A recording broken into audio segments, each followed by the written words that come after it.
Halo, selamat malam pemirsa TVRI dimanapun Anda berada. Akhir-akhir ini kasus pelecehan seksual terhadap anak dan perempuan kembali terulang. Dan mirisnya sejumlah kasus terjadi di beberapa lembaga pendidikan seperti di salah satu pondok pesantren di Jombang, Jawa Timur dan Sekolah Selamat Pagi Indonesia atau SPI di Batu Malang, Jawa Timur. Kasus kekerasan dan juga pelecehan seksual terhadap anak dan perempuan ini sesungguhnya adalah fenomena gunung es. Lalu upaya apa yang tentunya bisa dilakukan agar kasus ini tidak terulang kembali, dan kita akan bahas dalam Dialog Indonesia Bicara edisi kali ini dengan topik atasi tindak kekerasan dan juga pelecehan perempuan dan juga anak bersama saya Ardianto Wijaya. Sudah hadir secara daring malam hari ini sejumlah narasumber yang tentunya kita ajak diskusi malam hari ini. Ada Ibu Rita Pranawati, Wakil Ketua Komisi Perlindungan Anak Indonesia. Bu Rita, selamat malam. Assalamualaikum, salam sehat Bu Rita. Assalamualaikum, selamat malam Mas. Baik, dengan Jaya Ibu di studio. Terima kasih sudah bergabung bersama kami. Dan juga Mbak Astrid Wen, psikolog anak dan keluarga. Mbak Astrid, selamat malam. Salam sehat Mbak Astrid. Salam sehat Mas Jaya, apa kabar? Baik, alhamdulillah sehat juga. Dan juga Ibu Igede Agung Putri Astrid, staf khusus Menteri Pemberdayaan Perempuan dan juga Perlindungan Anak. Bu Putri, selamat malam. Salam sehat Bu Putri. Selamat malam, salam sehat juga untuk Pak Jaya. Baik, terima kasih Bapak-bapak, Ibu-ibu yang sudah bergabung bersama kami di malam hari ini. Ini dialog hari ini narsumnya perempuan semua nih. Jadi Ibu-ibu di malam hari ini tentunya bersama saya sendiri nih yang cowok, jadi berbicara terkait dengan tindak kekerasan dan juga pelecehan seksual. Yang pertama saya akan ke KPAI terlebih dahulu, Bu Rita. Bu Rita, ini kalau berbicara terkait dengan kasus yang terjadi di akhir-akhir ini, memang ini sangat miris terjadi di lingkungan sekolah atau lingkungan pendidikan. Seperti kasus di Jombang, lalu juga kita diingatkan kembali dengan kasus di Selamat Pagi Indonesia, Sekolah Selamat Pagi Indonesia di Batu Malang, lalu juga kita mungkin juga teringat kasus yang terjadi di Universitas Riau, Bu, beberapa waktu lalu. Artinya kalau berbicara terkait dengan kasus kekerasan dan juga pelecehan seksual ini, berdasarkan data dari KPAI sendiri, seperti apa, Bu Rita? Ya, sebenarnya kalau dari kasus sampai dengan pertengahan Juni memang ada, ya kita belum bisa bilang peningkatan dari tahun sebelumnya, tetapi fenomena ini terus terjadi begitu ya. Kalau dalam pandangan KPAI ini menjadi satu sisi tentu prihatin adanya kasus kekerasan, tetapi di sisi lain masyarakat mulai memiliki kesadaran yang baik untuk melaporkan kasus-kasus kekerasan seksual yang terjadi begitu. Ini menjadi bagian penting karena tidak mudah untuk melaporkan kasus seperti ini, apalagi seringkali relasi kuasa antara pelaku dengan korban tidak setara. Seringkali terjadi intimidasi dan ini menjadi bagian yang tidak mudah bagi korban. Oleh karena itu kita KPAI sangat mendorong kalau ada kasus dilaporkan agar pelaku tidak menjadi pelaku di tempat lain atau tidak akan jatuh korban-korban yang lain. Ini menjadi catatan penting agar orang juga menyadari bahwa itu adalah tindak pidana, ancaman hukumannya sama bagi semua orang. Setiap orang punya status hukum yang sama untuk dipidana ketika dia menjadi pelaku. Ini menjadi peringatan keras saya kira dengan adanya kasus-kasus seperti ini tidak ada orang yang bebas hukum gitu ya di negeri ini. Baik, tidak ada orang yang bebas hukum. Artinya secara mekanisme kalau tadi Anda berbicara terkait dengan sebetulnya korban ini banyak mendapatkan intimidasi atau mendapatkan tekanan hingga pada akhirnya susah untuk melapor. Artinya pendekatan seperti apa yang mungkin dilakukan oleh KPAI sendiri untuk bisa mengungkap kasus-kasus yang sebetulnya fenomena gunung es ini, Bu Rita, sebetulnya yang terjadi, bahkan memang di bawahnya ini lebih banyak lagi jangan-jangan begitu? Ya, secara teknis pendampingan nanti Bung Tri bisa bercerita, tetapi dalam konteks KPAI mengawal kasus hukumnya karena seringkali juga tidak terproses dengan baik. Kita berkoordinasi untuk pelindungan korban dan saksi dengan LPSK, kemudian kita pengawasan kepada kepolisian bersama dengan Kompolnas, untuk bagaimana penegakan hukum tetap berjalan. Ini kan beberapa kasus itu juga tidak mudah gitu ya, untuk sampai pada penegakan hukum.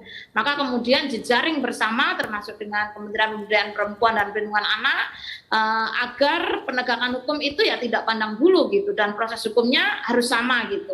Tidak ada yang dikecualikan, misalnya tidak ditahan, kemudian juga sulit ditahan, itu juga menjadi bagian tantangan kita semua ya, termasuk kasus yang mandek gitu ya, sehingga kemudian KPAI mengambil porsi di konteks pengawasan terhadap kasus-kasus yang terjadi, termasuk memastikan bahwa korban mendapatkan perlindungan.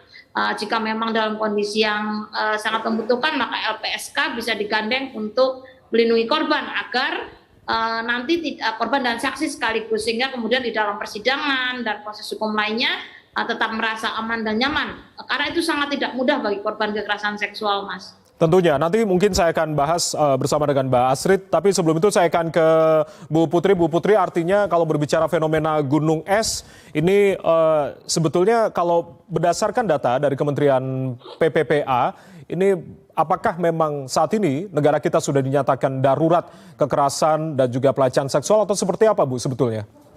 Bu Putri. Ya, terima kasih Mas Jaya. Jadi kalau kami itu kan memang melakukan survei ya untuk melihat situasi secara umum. Nah, pada tahun 2021 kami lakukan survei setelah 4 tahun terakhir kami melakukan survei. Nah, kalau dari rentang waktu 4 tahun itu, dari tahun 2016 sampai 2021 hasilnya, itu ada prevalensi kekerasannya sebetulnya menurun ya. Jadi tahun ini sebetulnya hasil survei yang tahun ini itu 26 untuk kekerasan terhadap perempuan itu 26,1%. Sementara tahun 2016 itu 33,4%. Jadi ada penurunan. Tetapi memang kalau dilihat per tahun, maka sebetulnya ada peningkatan yang cukup signifikan pada masa COVID 2020-2021 gitu. Jadi walaupun ada penurunan, tetap ini masih termasuk tinggi ya. Kalau sekarang ini kan 26%, 26% perempuan, artinya 26% itu kan tinggi ya. Kita kan maunya tidak 26%, gitu. Kita mau, jadi kalau kita mau mengatakan 26% perempuan itu mengalami kekerasan, ya itu tinggi, itu darurat, begitu kan. Jadi kita mau, walaupun dia turun, tapi dia masih tetap tinggi. Jadi kita masih tetap harus menurunkan, ya jangan 26% penduduk lah. Kekerasan itu kan, itu kan akan kurang baik di mata dunia, kira-kira seperti itu ya.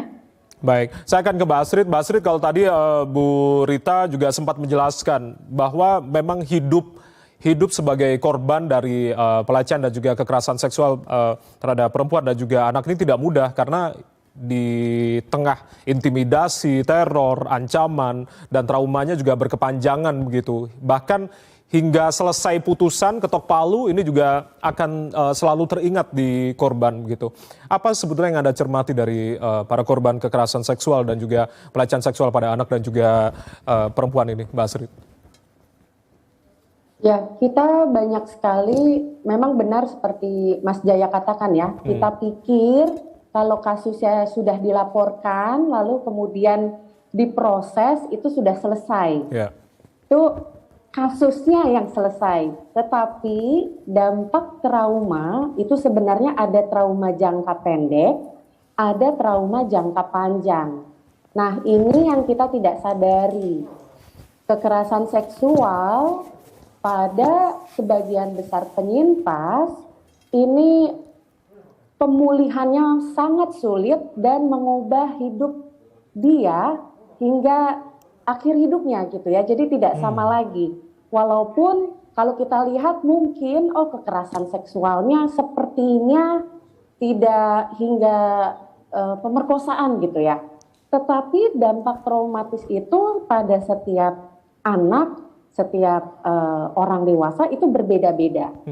Walaupun kita dianggap hanya pelecehan, tetapi sebenarnya faktor-faktor yang berkontribusi, jadi cara pandang penyintas, cara pandang keluarga, rasa malu yang muncul apakah diatasi atau ditambah, diberikan gitu ya, diperbesar, apakah kemudian biasanya korban sudah mendapat kekerasan seksual, dia dapat lagi kekerasan verbal, atau dia dapat lagi kekerasan stigma dari masyarakat, kok kamu nggak bisa melawan, kok kamu nggak bisa berubah, nih masa depan kamu hancur, berantakan, seperti itu ya. Keluarga belum teredukasi, juga komunitas atau masyarakat. Jadi kita melihat sebenarnya pihak-pihak yang terkait apakah memberikan faktor-faktor penolong, faktor penguat dalam pemulihan penyintas, atau justru memperburuk. Termasuk juga lembaga-lembaga yang kita harapkan sebenarnya memberikan tindakan pencegahan. Jadi tindakan pencegahan itu kan sebenarnya edukasi ya. Edukasi itu sebenarnya bisa diberikan oleh pihak sekolah, pihak pendidikan, pihak orang tua. Nah, jangan sampai pihak sekolah atau pihak orang tua ini justru membesarkan faktor resiko yang memberatkan penyintas. Oke, jadi artinya dalam pemulihan itu banyak sekali pihak yang harusnya berkontribusi terhadap rehabilitasi baik secara fisik maupun psikis begitu ya Mbak Astrid ya? Iya. Ya, nanti saya akan tanyakan ke Mbak Astrid sebetulnya seperti apa rehabilitasi baik secara khususnya secara psikis begitu, karena tadi dikatakan oleh Mbak Astrid memang banyak pihak yang harusnya ikut serta dalam pemulihan para korban. Tapi usai jeda saudara, kita akan bahas, tetap bersama kami di Dialog Indonesia Bicara TVRI, kami kembali saat lagi.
Ya, baru saja kita simak sejumlah data terkait dengan kekerasan dan juga pelecehan seksual terhadap perempuan dan juga anak. Masih bersama dengan Bu Rita dari KPAI, lalu juga Mbak Astrid Tuen, psikolog, dan juga Ibu Putri dari Kementerian PPPA. Saya akan ke Bu Rita terlebih dahulu. Bu Rita, kalau tadi Anda mengatakan bahwasanya KPAI ini akan mengawal terus begitu proses hukum, baik yang sudah berlangsung ataupun saat ini yang masih terus diusut begitu.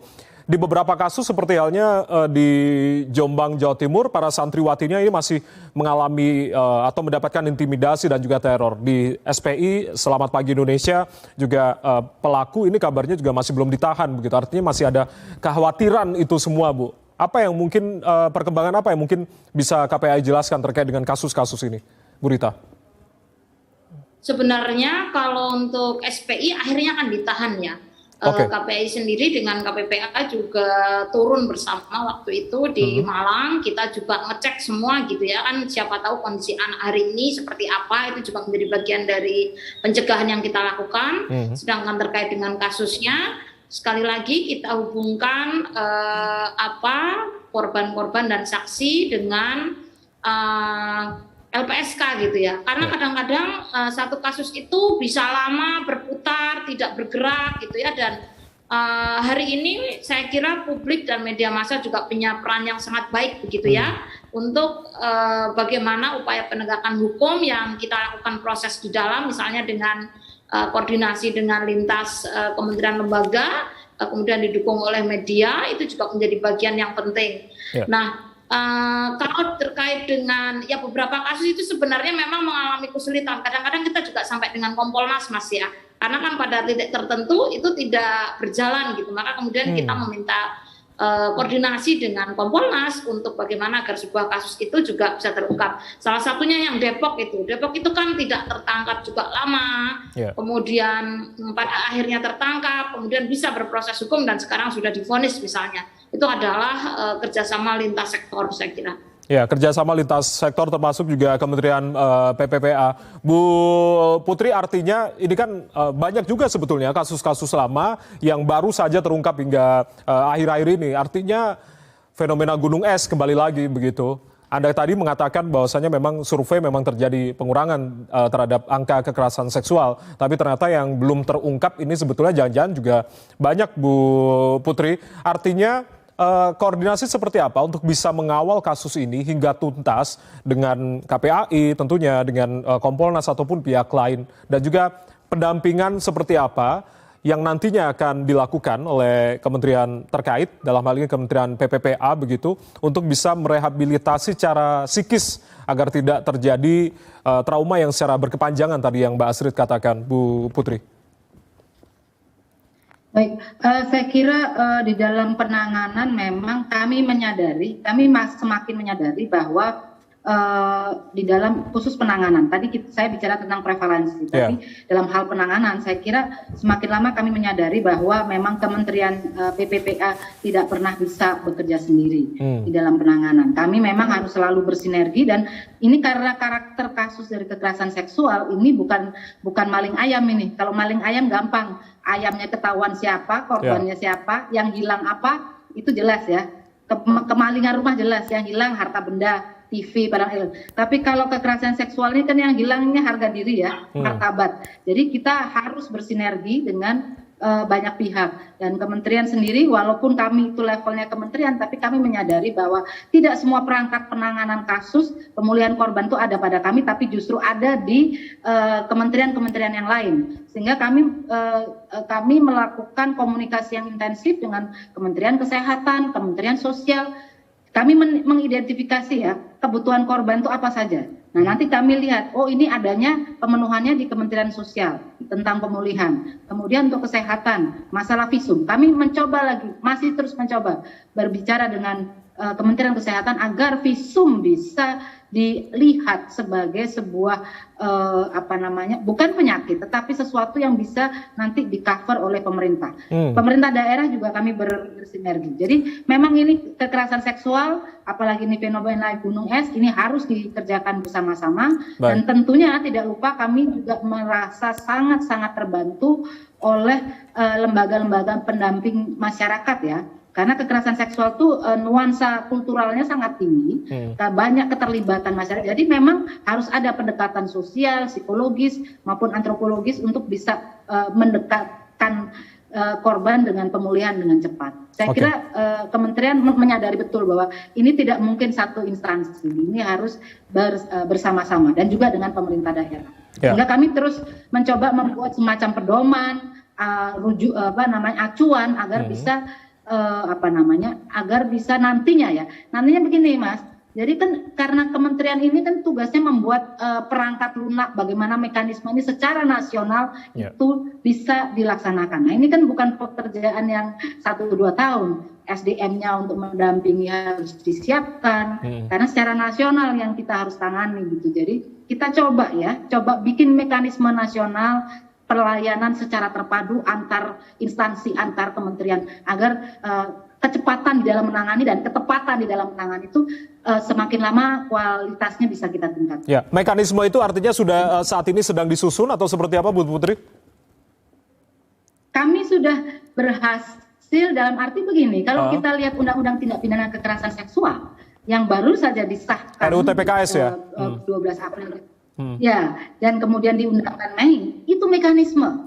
Itu mekanisme pertama kekerasan seksualnya bisa kita lihat apa saja dan tata kelembagaannya seperti apa. Itu mekanisme yang coba kita susun. Dan sekarang kita sedang bikin peraturan pelaksanaannya agar itu segera bisa terbangun tata laksana itu. Tapi bukan berarti kita mulai dari nol, karena sudah ada KPAI, ada lembaga masyarakat, sudah ada banyak orang. Kita tinggal bikinkan mekanisme sinergisnya. Itu yang saya kira kita kita lagi upayakan agar nanti korban dengan cepat bisa terlayani dan kualitas penanganannya juga bisa semakin baik. Ya, tentunya angin segar, harapan bagi para penyintas ini dengan adanya RUU TPKS. Tapi nanti kita akan bahas di segmen selanjutnya dengan Bu Putri terkait dengan bagaimana sebetulnya implementasi dari RUU TPKS. Saya akan ke Mbak Astrid. Mbak Astrid, kalau tadi Bu Putri sudah menjelaskan nih ada beberapa kendala lintas sektoral yang memang harus segera dikoordinasikan agar memang penyelesaian dari kasus kekerasan seksual, pelecehan seksual pada perempuan dan anak ini agar cepat dilakukan. Artinya sebagai seorang psikolog Anda melihatnya apakah memang ada tantangan lain dalam menghadapi kasus seperti pelecehan dan juga kekerasan seksual ini pada perempuan dan anak, Mbak Astrid?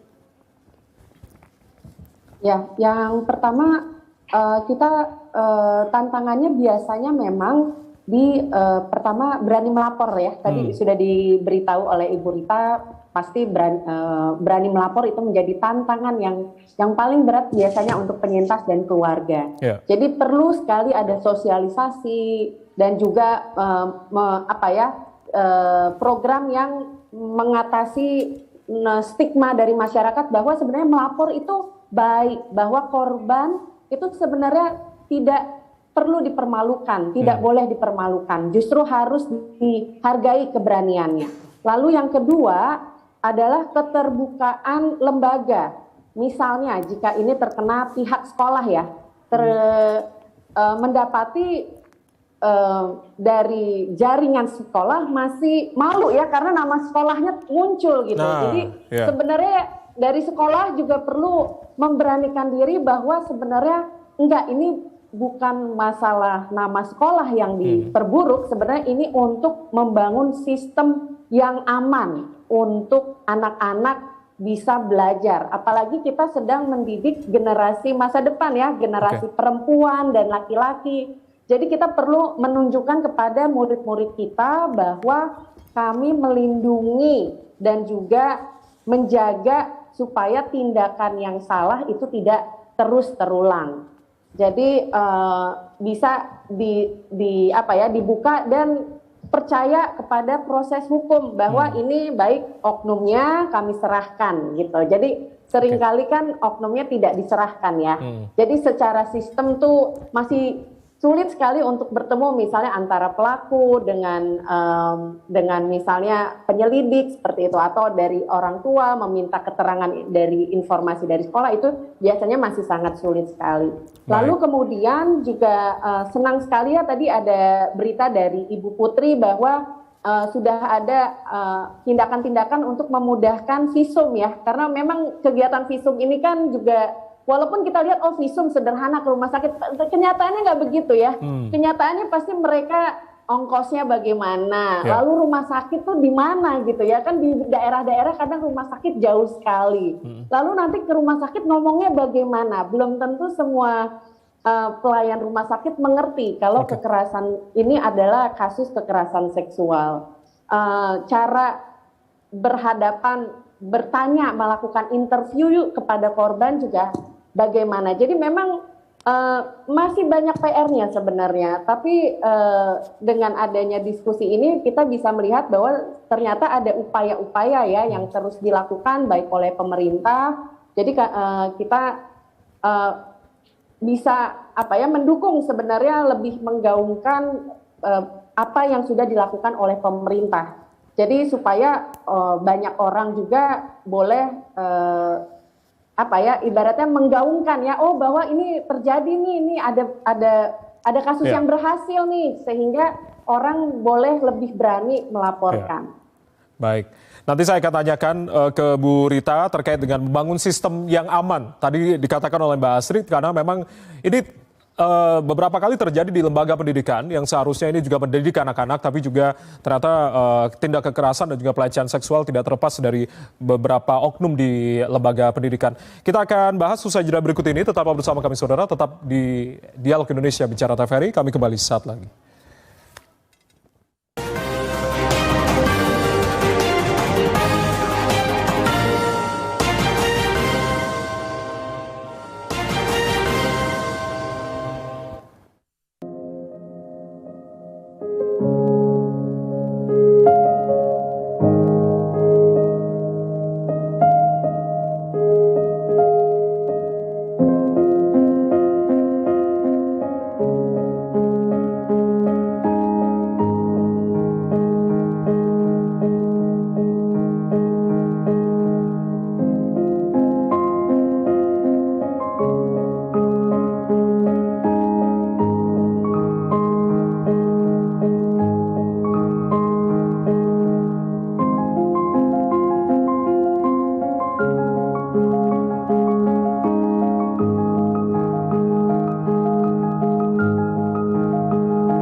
Kami ucapkan selamat malam bagi Anda yang baru saja bergabung bersama kami di Dialog Indonesia Bicara TVRI. Malam hari ini kita masih berdiskusi terkait dengan mengatasi tindak kekerasan dan juga pelecehan seksual terhadap perempuan dan anak. Masih bersama dengan KPAI, Bu Rita, Mbak Astrid Wen dari Psikolog Anak dan Keluarga, dan Ibu Putri Astrid dari Kementerian PPPA. Saya akan kembali ke Bu Rita. Bu Rita, kalau berbicara terkait dengan tadi masukan dari Mbak Astrid, membangun sistem yang aman, apalagi ini terjadi di sejumlah lembaga pendidikan gitu. Artinya, jika memang nantinya para korban ini atau para penyintas ini agar tidak terjadi semacam intimidasi ataupun teror dari para oknum-oknum di lembaga pendidikan ini ketika melaporkan kasusnya, ini sebetulnya apa upaya yang harusnya dilakukan oleh KPAI? Apalagi ini jika kasusnya kembali lagi pada anak begitu, Bu Rita. Karena memang rentan sekali anak ini mendapatkan intimidasi, teror, dan juga ancaman dari para pelaku ataupun tersangka ini. Bu Rita. KPAI sebenarnya mendorong adanya kebijakan child safeguarding atau kebijakan keselamatan anak. Gitu. Kebijakan keselamatan anak ini bukan hanya kode etik, tapi membangun sistem bagaimana kemudian sebuah institusi itu patuh ketika memang bekerja dengan anak. Sistem ini dibangun mulai dari memahamkan kepada para orang yang bekerja dengan anak, termasuk dalam proses rekrutmen ya. Mereka harus tahu betul bahwa mereka bekerja dengan anak, ada kode etik bekerja dengan anak. Kemudian dalam konteks sarana dan prasarana itu juga didukung yang ramah anak begitu ya, termasuk sebenarnya ramah perempuan. Yeah. Misalnya ruang-ruang kaca kantor dan seterusnya gitu ya, yang bisa dilihat dari luar sehingga kemudian tidak terjadi misalnya kekerasan seksual di dalam ruangan. Dan misalnya juga ada SOP yang dibangun. Kalau ada kasus maka penanganannya seperti apa. Ini bukan membela satu atau dua pihak, tetapi bagaimana kemudian kepentingan terbaik bagi anak menjadi prioritas, termasuk mekanisme pelaporan. Jadi kemudian sekolah atau institusi tidak merasa terstigma kalau ada kasus kekerasan di dalamnya. Memang kita harus membela korban. Tidak ada orang yang pernah ingin menjadi korban, gitu ya. Jadi mekanisme ini harus dibangun. Kebijakan keselamatan anak mulai dari rekrutmen, sarpras, SOP, tidak boleh murid dengan guru hanya berdua, gitu. Itu menjadi bagian yang penting di dalam konteks kebijakan keselamatan anak. Mungkin itu Mas Jaya. Baik, ini yang tentunya harus diperhatikan oleh orang tua. Selain juga orang tua juga memberikan pemahaman kepada anak begitu ya, atau do dan don'ts-nya begitu ketika memang interaksi ini dilakukan antara para pengajar dan juga para murid begitu. Saya akan ke Mbak Astrid. Mbak Astrid, artinya ini kalau berbicara terkait dengan kekerasan seksual atau pelecehan seksual yang terjadi pada anak, ini kan memang berbeda dengan para perempuan yang sudah dewasa, mungkin ada kesadaran untuk bisa melaporkan diri. Tapi ketika memang terjadi pada anak, ini kan juga butuh pendampingan secara khusus begitu, atau butuh pembinaan secara khusus agar nantinya para anak ini bisa mengaku berterus terang hingga pada akhirnya menjalani serangkaian proses pemeriksaan begitu. Selama ini Anda melihatnya untuk kasus-kasus anak ini, apa yang menjadi kendala utama dalam proses pemeriksaan, Mbak Astrid? Khususnya dalam tindak kekerasan dan juga pelecehan seksual pada anak. Biasanya ini ya, yang menjadi tantangan adalah kepekaan orang tua. Karena tidak semua anak bisa mengerti bahwa yang dialami adalah kekerasan seksual. Itu yang pertama. Anak pikir ini mungkin permainan karena dilakukannya tidak ada bentuk kekerasannya. Tetapi ada bentuk iming-iming seperti itu ya. Yeah. Atau ada bentuk ancaman nggak boleh kasih tahu, kalau nggak nanti orang tua kamu nggak aman gitu. Jadi ditakut-takuti anaknya. Jadi anak jadi diam.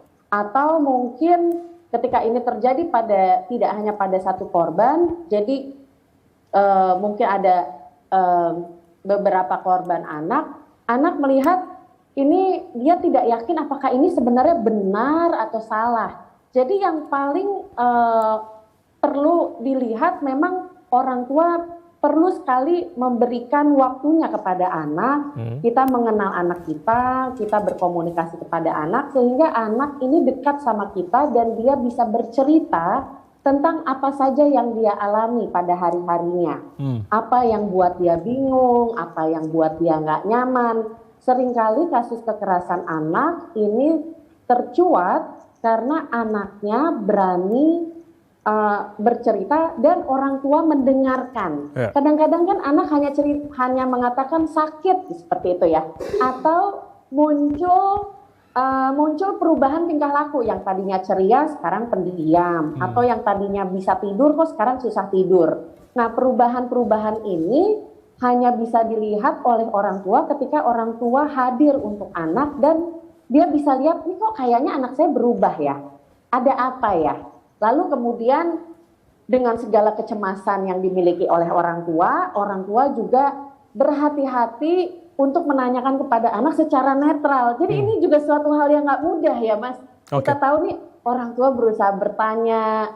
Kadang-kadang ada orang tua juga yang bertanya, ini gimana ya, saya cara nanya ke anaknya itu seperti apa gitu ya. Jadi penting sekali untuk orang tua melakukan pendekatan kepada anak sehingga anak tidak merasa takut untuk bercerita. Demikian juga sebenarnya pada Ya, silakan Mbak Astrid. Mas, sebentar.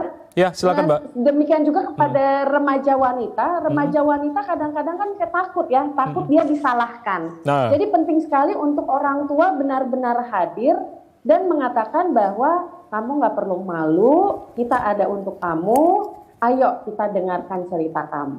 Oke. Baik, karena memang selama ini ketika kita melaporkan atau ketika kita bercerita mengalami kekerasan seksual atau mengalami pelecehan seksual, justru malah penyintas ini dijadikan seorang yang memang disalahkan akibat tindakannya sendiri atau ulahnya sendiri, begitu ya Mbak Astrid ya. Ini yang selalu kita masih alami di dalam kehidupan sehari-hari. Saya akan ke Bu Putri.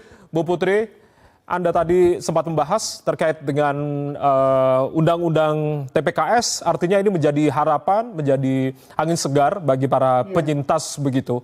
Tapi justru di beberapa kasus ini masih belum diimplementasikan begitu Bu Putri. Seperti halnya kasus yang di Garut kemarin begitu. Artinya apakah yang harus dilakukan oleh pemerintah untuk bisa sama-sama mengontrol bahwasannya undang-undang ini sudah berlaku dan meskipun nanti pelaksanaan juga masih disiapkan atau secara teknisnya mungkin masih terus dimatangkan begitu oleh Kementerian PPA. Bagaimana pemerintah menjamin hal ini, Bu Putri?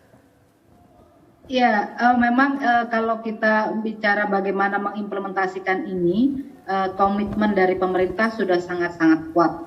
Karena ini juga menjadi arahan Presiden untuk kita segera menurunkan kekerasan terhadap perempuan dan anak, khususnya kekerasan seksual. Sehingga tidak hanya di Kementerian PPA, sebetulnya juga di kementerian-kementerian lain. Nah, karena kita sendiri menyadari dan semakin lama semakin orang menyadari bahwa walaupun kekerasan seksual itu untuk menurunkan itu adalah pertama adalah menangani, membuat efek jerah, tapi kita juga sudah melihat bahwa ini kalau hanya ditumpukan kepada kepolisian, maka ini bebannya menjadi sangat besar. Maka tanggung jawab untuk mencegah itu juga menjadi perlu dilakukan oleh kementerian-kementerian yang lain maupun oleh pemerintah daerah. Semakin kita bisa mencegah, semakin kita akan bisa menurunkan angka kekerasan seksual tersebut. Dan oleh karena itu di dalam menyiapkan mekanisme nasional penanganan, dalam satu tarikan nafas kami juga harus melakukan sosialisasi dan pencegahan, dan kementerian sudah ke berbagai pihak ya, termasuk ke pemerintah daerah, ke kantor-kantor urusan perempuan dan anak untuk segera mempelajari dan memperkenalkan undang-undang ini ke daerah-daerah. Juga kami dibantu oleh banyak mitra kami di DPR RI yang dari Komisi 8. Mereka juga dengan semangat mensosialisasikan, memperkenalkan undang-undang ini ke daerah-daerah pemilihan mereka. Itu kuncinya adalah mensosialisasikan dan memperkenalkan seluas mungkin. Karena tidak mudah orang mengetahui bahwa ada undang-undang baru. Ternyata undang-undang yang sudah ada sejak dulu saja belum banyak dipakai. Undang-undang perlindungan anak kami masih terus harus mengulang-ulang mengingatkan kepada semua pihak, juga termasuk kepada aparat penegak hukum untuk menggunakan undang-undang ini ketika berurusan dengan anak. Jadi untuk membuat orang ngeh betul ada undang-undang ini, kita memang harus terus-menerus tanpa kenal lelah sampai betul-betul undang-undang ini betul-betul dikenal ya.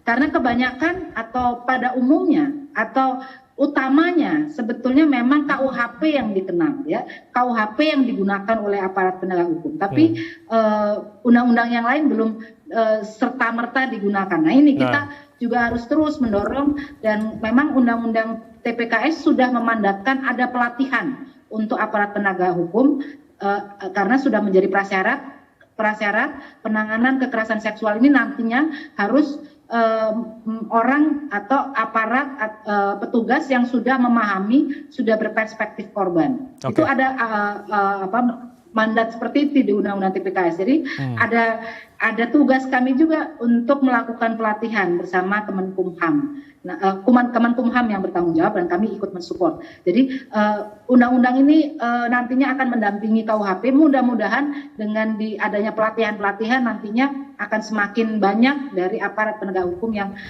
semakin mengenal adanya undang-undang ini di samping KUHP yang selalu menjadi andalan utama untuk penanganan kasus-kasus kekerasan seksual. Karena memang sudah jelas begitu undang-undang TPKS semangatnya seperti apa begitu ya Bu Putri ya.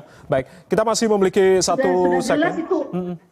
Sudah jelas itu undang-undang untuk kekerasan seksual, tapi memang masih sering dipakai itu undang-undang pasal tentang pencabulan. Ya, masih lebih sering dipakai pasal pencabulan di KUHP. Padahal pelecehan fisik dan non fisik sudah lebih detail, sebetulnya sudah lebih mudah menggunakan undang-undang TPKS. Tapi masih lebih, karena belum banyak yang tahu juga ya. Jadi kita memang harus terus memperkenalkan undang-undang. Baik, Bu Putri, kita masih akan bahas bersama dengan Mbak Astrid dan juga Bu Rita usai jeda berikut ini. Tetaplah bersama kami di Dialog Indonesia Bicara TVRI. Kami kembali saat lagi.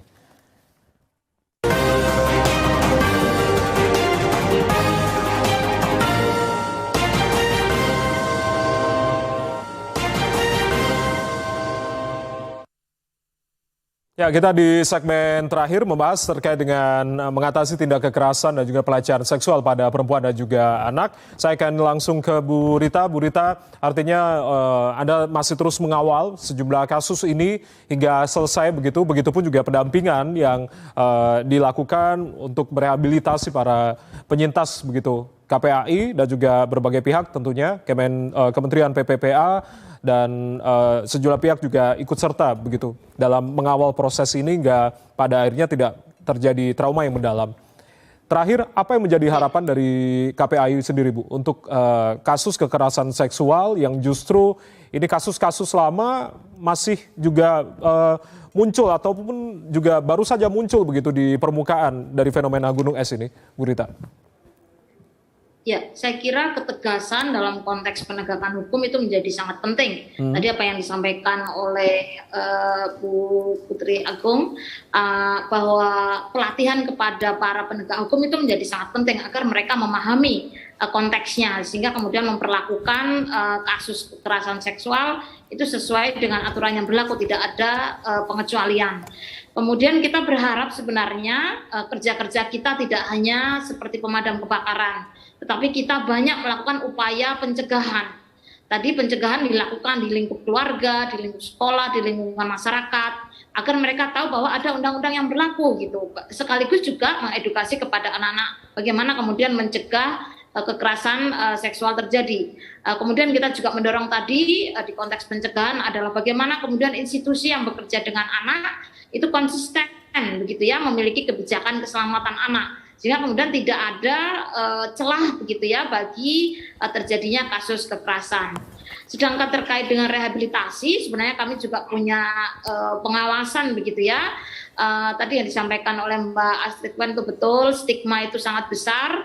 Kita harus mendorong bahwa institusi yang ikut berkomitmen menuntaskan kasus-kasus kekerasan seksual itu adalah institusi yang baik karena mencegah terjadinya kekerasan seksual oleh pelaku kepada korban-korban yang lain gitu. Mereka justru berkomitmen, dan sekali lagi korban harus ditolong, kita semua menolong korban sehingga rehabilitasinya tuntas. Karena di catatan KPAI ketuntasan rehabilitasi itu baru mencapai 48,3%, Mas, di seluruh Indonesia untuk anak gitu ya. Itu juga menjadi PR karena tadi stigma di lingkungan, kemudian memilih berpindah, kemudian juga ada batasan anggaran, waktu dan seterusnya, itu juga menjadi PR kita semua.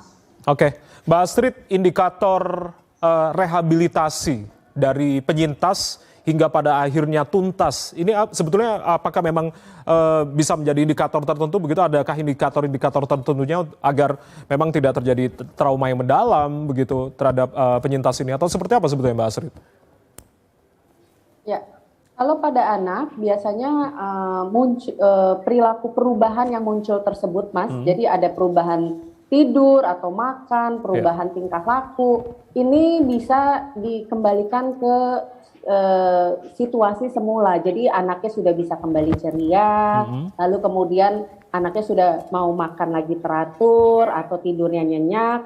Tetapi kemudian masih belum berhenti, Mas. Jadi yang perlu dilakukan adalah kemudian monitoring berkelanjutan dan kita memberikan edukasi kepada orang tua, karena masih ada ketakutan orang tua, apalagi kalau kasusnya belum selesai ya.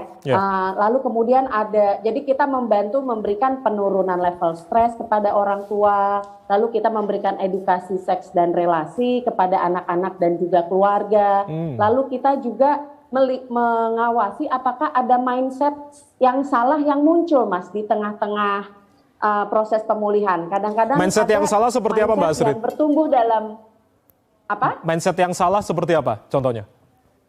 Jadi misalnya saya nih nggak punya masa depan, atau saya nih hidupnya kacau, nggak ada yang sayang sama saya. Kok orang tua tidak melindungi saya? Jadi seperti ada mindset yang salah ya. Atau mungkin jika pelaku adalah anggota keluarga, maka sangat muncul mindset yang bisa bisa akhirnya memberikan dampak negatif pada pola relasi dia di masa depan gitu, Mas.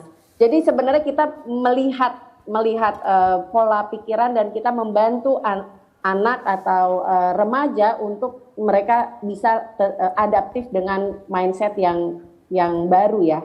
Jadi kita berikan mindset yang baru. Tentu ini nggak mudah sih, Mas. Jadi ini butuh sekali berkelanjutan, ya. Baik.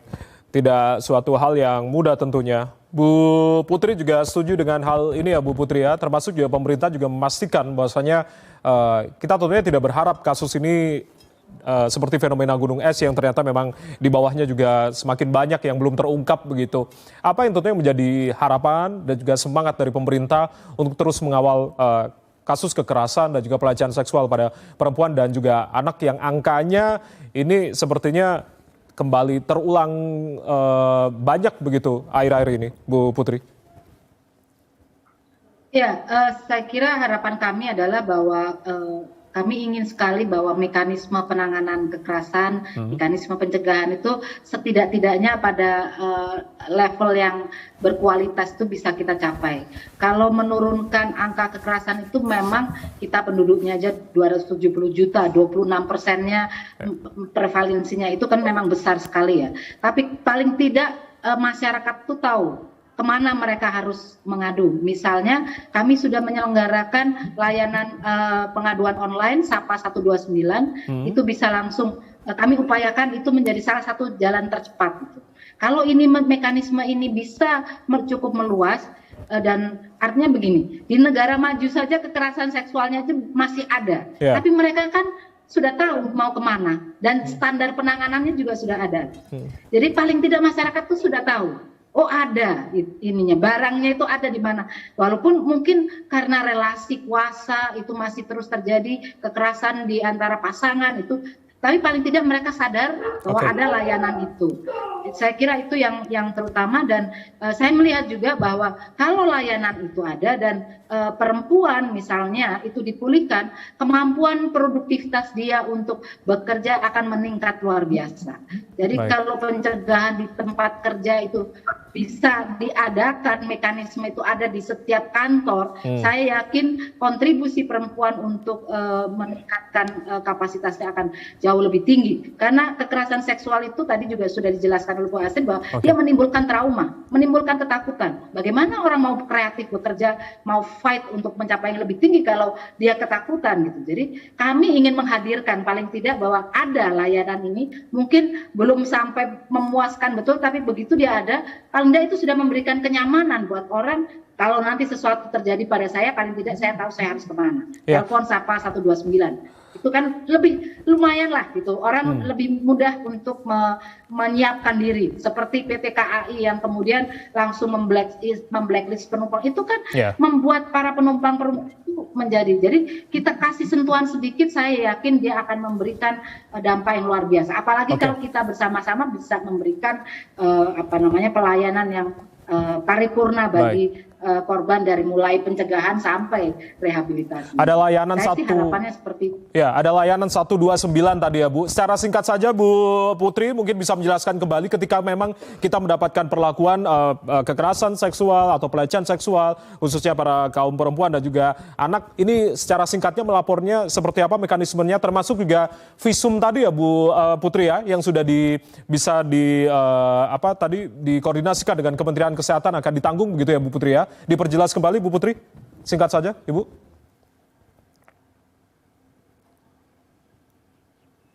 Kementerian Pemberdayaan Perempuan dan Perlindungan Anak sudah membuka layanan hotline namanya SAPA, Sahabat Perempuan Anak, SAPA 129.